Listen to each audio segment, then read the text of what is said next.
Assalamualaikum warahmatullahi wabarakatuh. Anak-anak sekalian, khususnya anak kelas 6 SD 019 Pematang Tinggi, berjumpa lagi dengan Pak Guru di sini.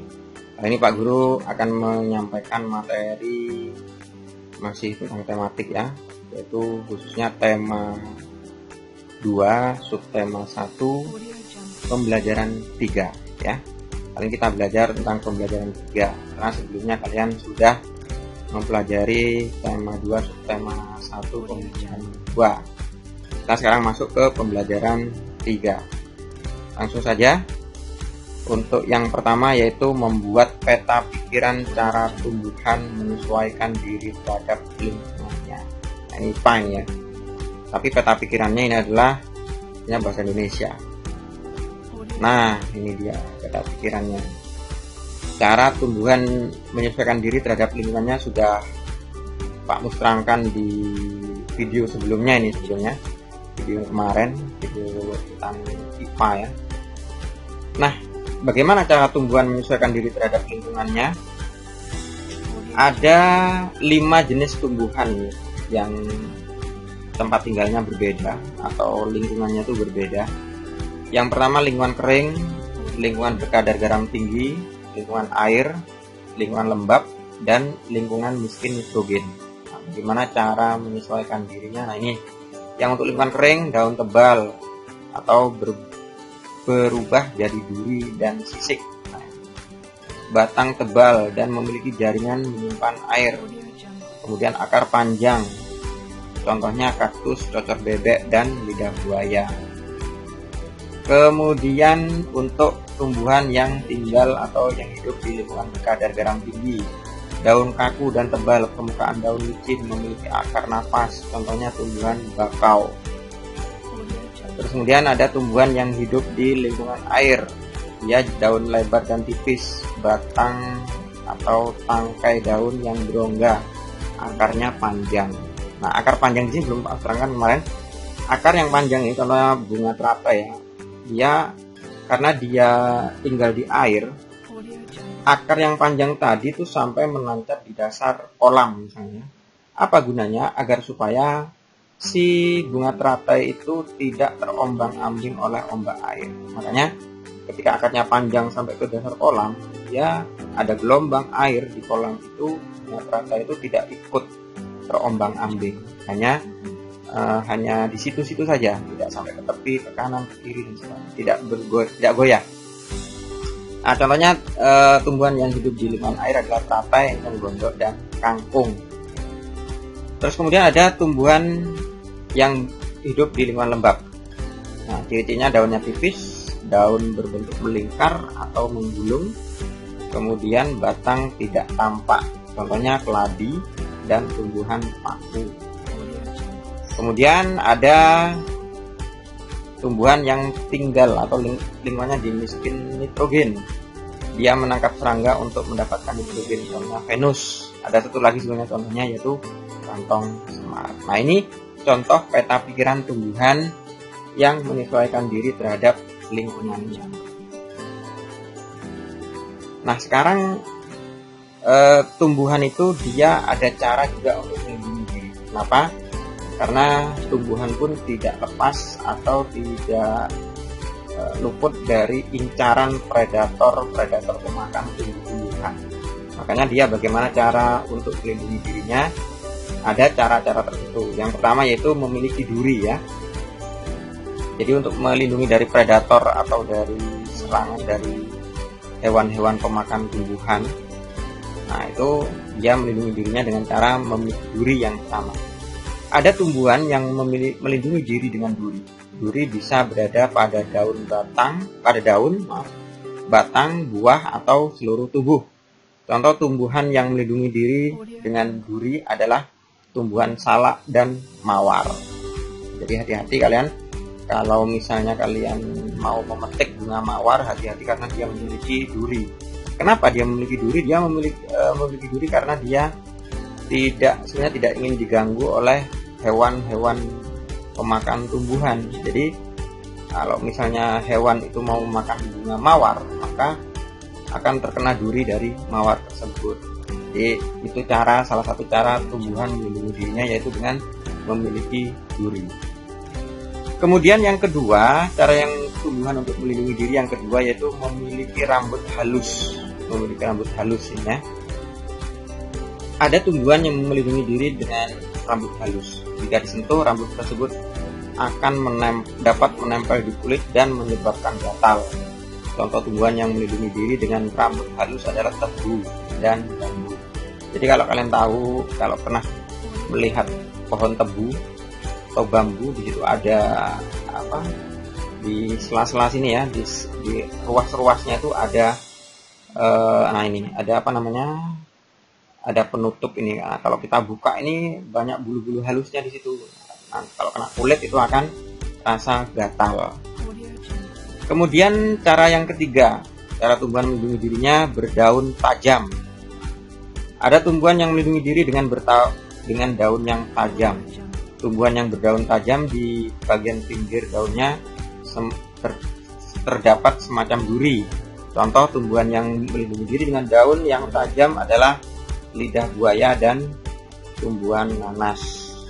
Tuh, kalian tahu tumbuhan lidah buaya ya, daunnya itu ada durinya juga, tajam juga. Kemudian nanas gitu juga, di daunnya itu dia ada duri-duri yang tajam, daunnya tajam. Itu juga termasuk teknik atau cara tumbuhan melindungi diri. Kemudian yang keempat, menghasilkan getah. Ada tumbuhan yang melindungi diri dengan cara menghasilkan getah. Jika bagian tumbuhan di pohon getah lengket akan keluar. Jika bagian tumbuhan dipotong, getah lengket akan keluar. Contoh tumbuhan yang melindungi diri dengan getah adalah tumbuhan nangka dan pepaya. Jadi kalau kalian memotong nangka itu ya, maka akan keluar getahnya. Pepaya gitu juga, kalau misalnya kita potong pohon pepayanya maka akan mengeluarkan getah. Itu adalah salah satu contoh cara tumbuhan itu melindungi dirinya. Kemudian menghasilkan racun. Ada tumbuhan yang menghasilkan racun. Ada tumbuhan yang melindungi diri dengan racun jika ada mangsa yang akan memakannya. Tumbuhan akan memproduksi racun. Contoh tumbuhan yang melindungi diri dengan racun adalah tumbuhan kecubung dan jarak. Ternyata tumbuhan kecubung dan jarak itu memiliki racun. Nah, itu ada 5 tumbuhan yang melindungi dirinya dengan cara memiliki duri, memiliki bulu halus, berdaun tajam, kemudian menghasilkan getah, dan menghasilkan racun. Nah, sekarang kita buat peta pikirannya cara tumbuhan melindungi diri. Jadi ada 5 ya. Memiliki duri. Duri bisa berada pada sebagian atau seluruh tubuh tumbuhan, atau salak dan nanas. Kemudian memiliki rambut halus. Rambut halus dapat menempel di kulit dan membuat rasa gatal. Contoh tebu dan bambu. Kemudian berdaun tajam. Terdapat semacam duri di bagian pinggir daun. Contoh nanas dan lidah buaya.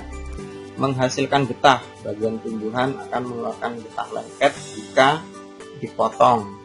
Contoh nangka dan pepaya.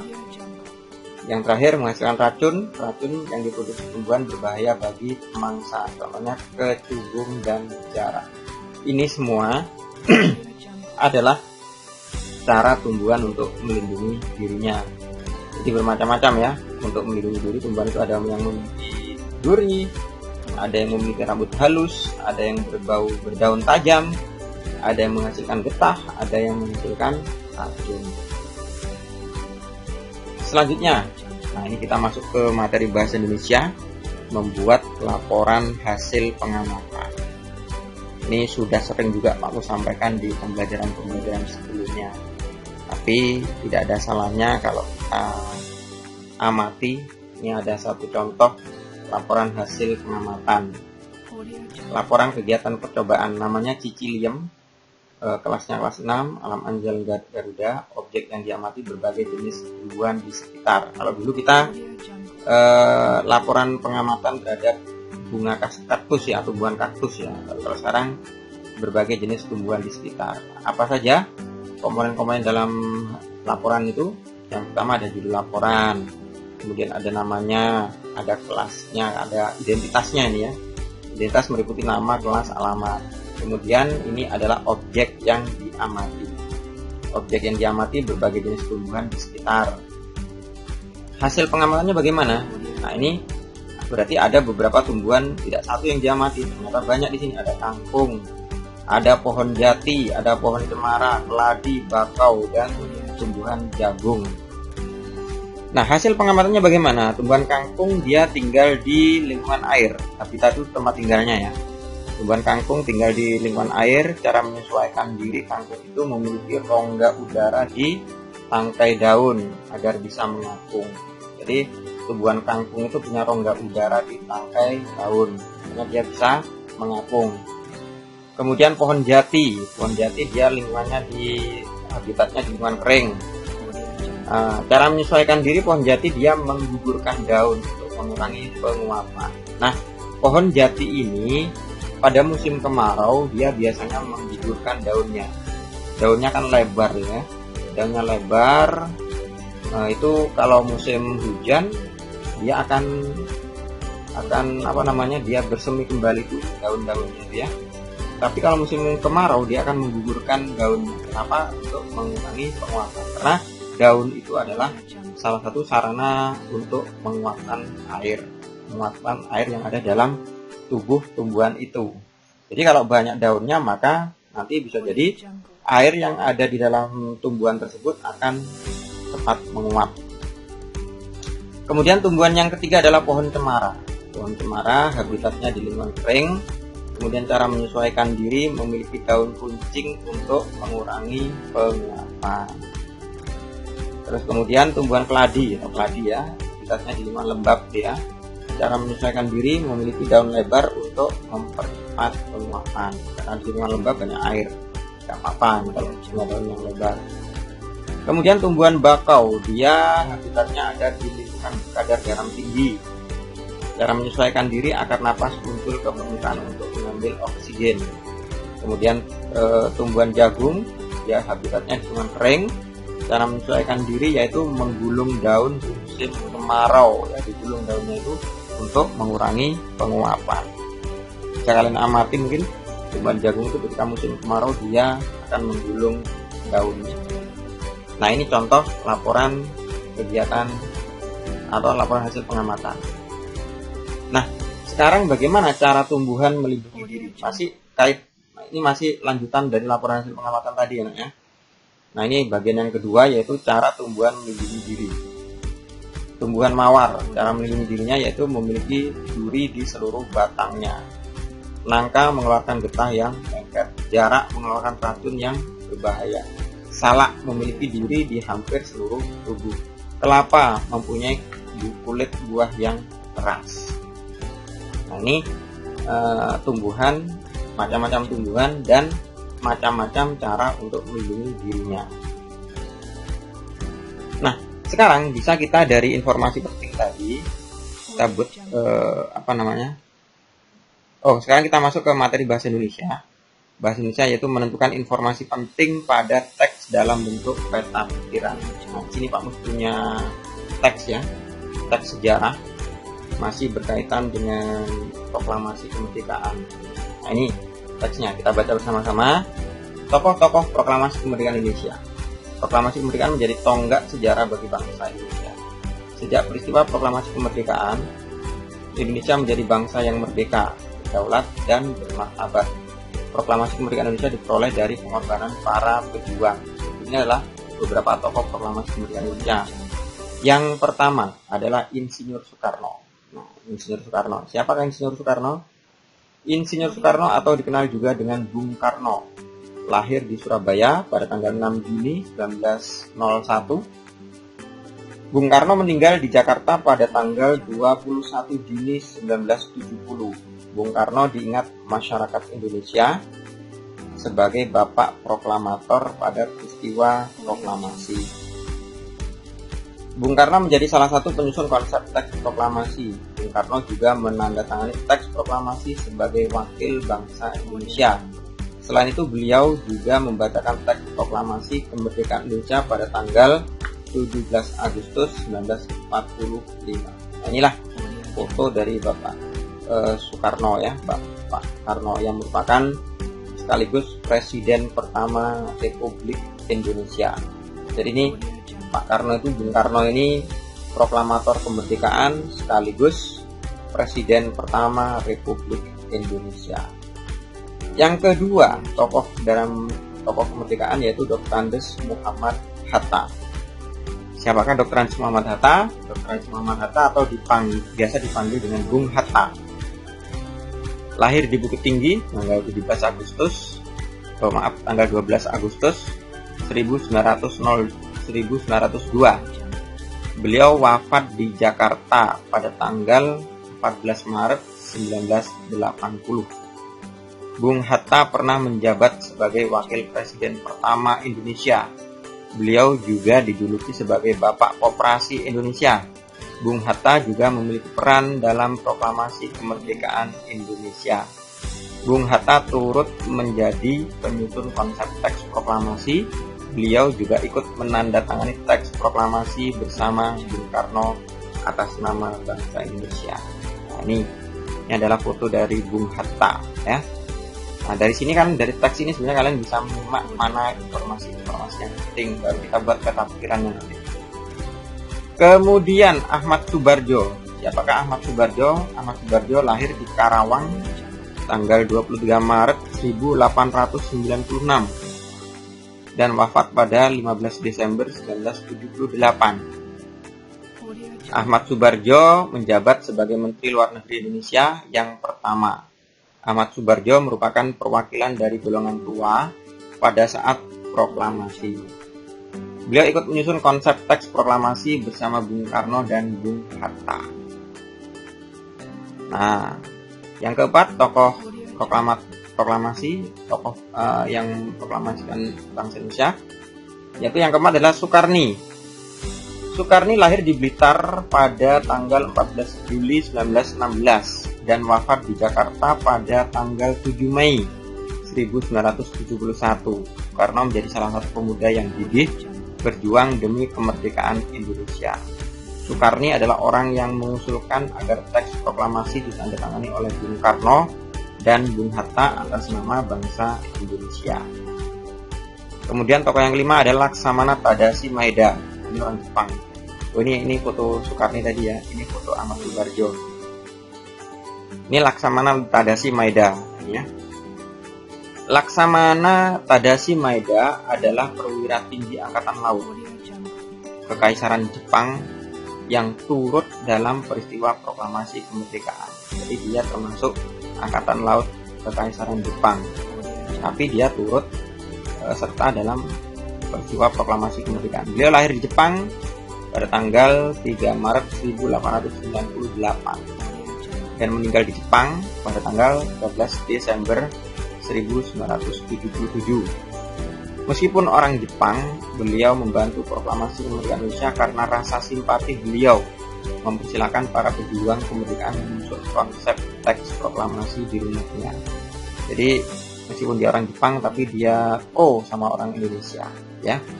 Dia memberi kesempatan untuk menyusun teks proklamasi di rumahnya tadi. Nah, yang keenam, Fatmawati. Siapa Fatmawati? Sejak masa perjuangan kemerdekaan, Bung Karno selalu didampingi oleh istrinya, yaitu Fatmawati. Fatmawati itu adalah istri dari Presiden Soekarno ya, atau Pak Karno tadi. Fatmawati lahir di Bengkulu pada 5 Februari 1923 dan meninggal di Jakarta pada tanggal 14 Mei 1980.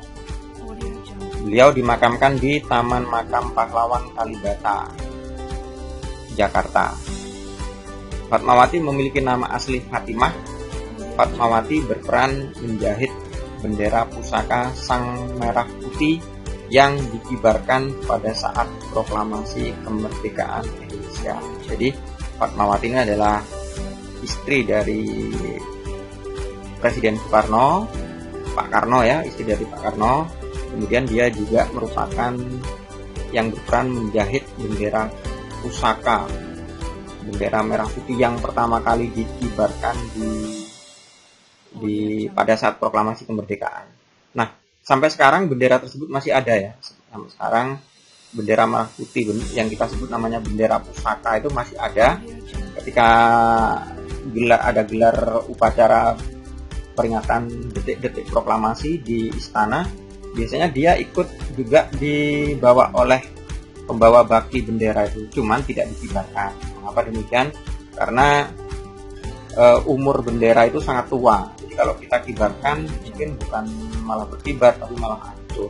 Nah, cuman hanya bendera pusaka itu mendampingi bendera duplikat kalau pada saat pengibaran bendera Sang Merah Putih di istana dalam rangka memperingati detik-detik proklamasi. Berikutnya adalah Sayuti Melik. Nah, siapa ini Sayuti Melik? Sayuti Melik berasal dari golongan muda.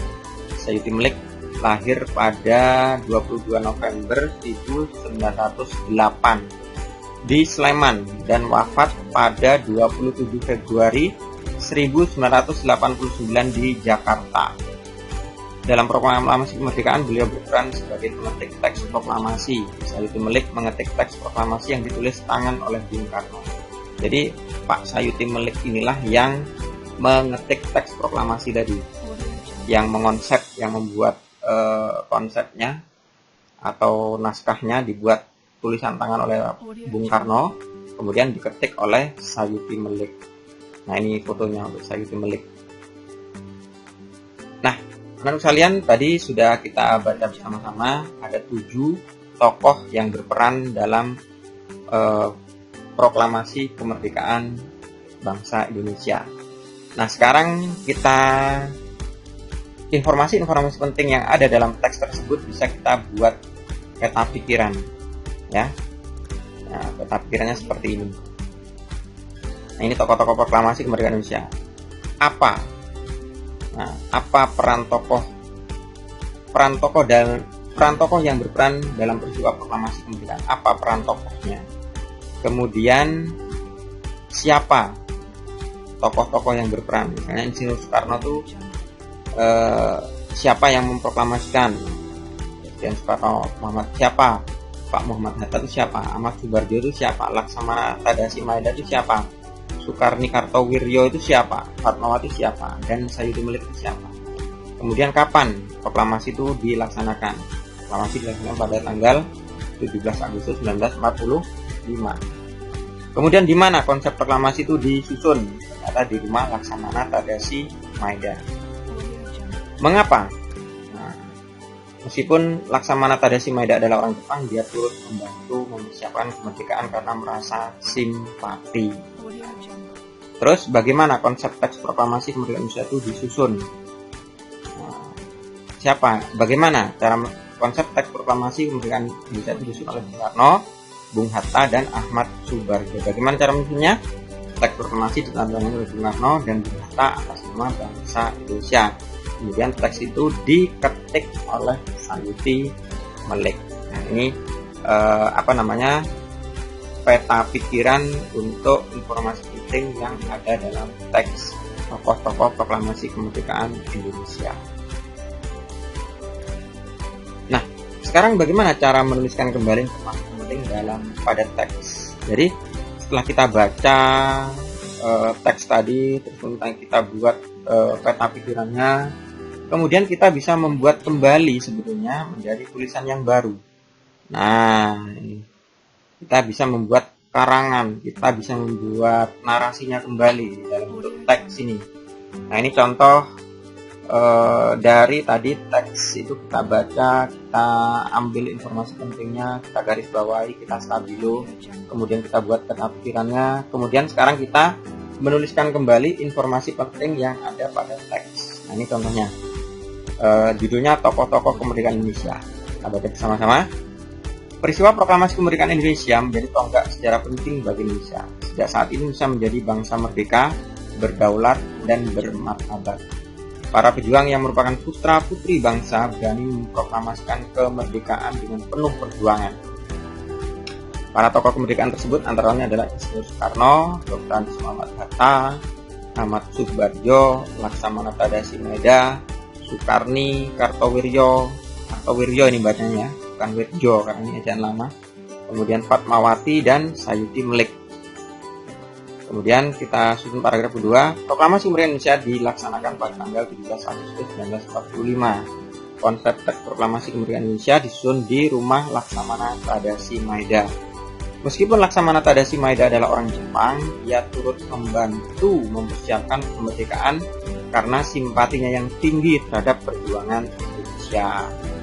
Konsep teks Proklamasi Kemerdekaan Indonesia disusun oleh Bung Karno, Bung Hatta, dan Ahmad Subarjo. Teks proklamasi lalu ditandatangani oleh Bung Karno dan Bung Hatta atas nama bangsa Indonesia. Teks proklamasi tersebut kemudian diketik oleh Sayuti Melik. Sementara itu, Fatmawati berperan menggait bendera merah putih yang dikibarkan saat proklamasi kemerdekaan Indonesia.